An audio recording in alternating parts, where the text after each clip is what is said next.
So, with all the local data out today, let's talk to Mpho Tsebe. She's an economist with RNB. Mpho, thanks for coming in. Thanks for having me. So, let's ignore and forget about Eskom for a moment, Jen. It's dark cloud over the economy. There were some very interesting figures out today from the Reserve Bank and Stats SA. Let's start with Stats SA. Inflation coming in at 4.1%. That's still benign, a little higher than the previous number, but it is in line with expectations. And as I said, still benign. That's good news for interest rates. Very good news for interest rates. So inflation coming out at 4.1, slightly higher than 4.0 in Jan, but well within the 3 to 6% target band that the SARB looks at, and mainly higher, slightly higher due to the pickup in fuel inflation. So we remember in December and Jan we had the fuel cut, and then in February fuel prices increased just slightly, but because they were coming from a negative, that created a base effect, contributing positively to headline inflation. And then we also had insurance inflation, which gets surveyed once a year. So when it comes out quite strongly on a month-on-month, and hence that it pushed overall inflation to 4.1. But overall, very good news for consumers, particularly what it means for monetary policy.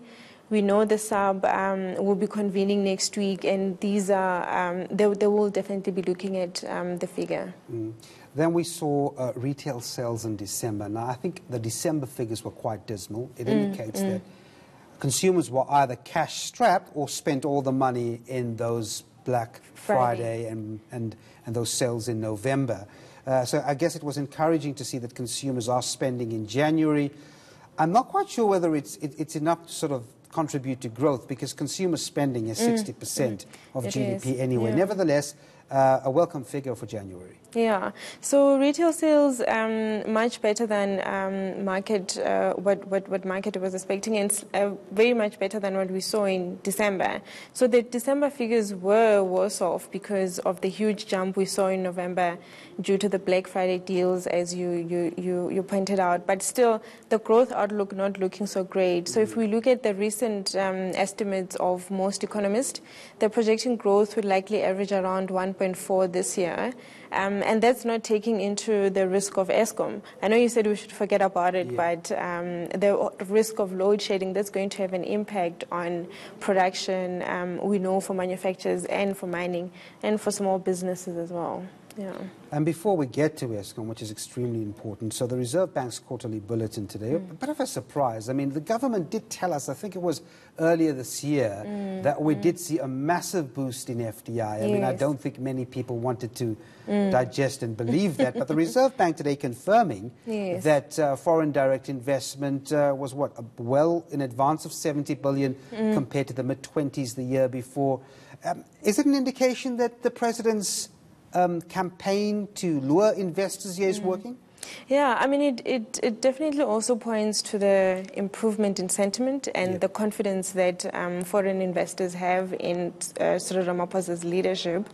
And it also speaks to his investment campaign. You know, earlier on the year, last year, that he launched, going around asking for foreign direct investment. Was also interesting if we go back to the GDP figures that were released a few weeks back. While investment contracted in each and every quarter of last year, the contraction was mainly from government spending, government investment as well as investment by state-owned enterprises. But if you look at private sector investment, it actually improved, and that's what has held up. Yeah. But I see portfolio inflows were hit quite drastically, as mentioned in the quarterly bulletin. I mean, should we be concerned about that? We should be concerned to some extent, but not too alarming, because you want foreign direct investment because that's a more stable source of funding for your current account deficit. So it's actually a quite a nice readjustment that we're seeing in the yes. All right, so let's get to Eskom then. Having said all the good news in terms of the economic data, it's sad, I suppose, to see that now that the fundamentals, to some extent, are beginning to correct itself, at least at very early stages, we have the Eskom cloud over us, which is obviously threatening growth. It is.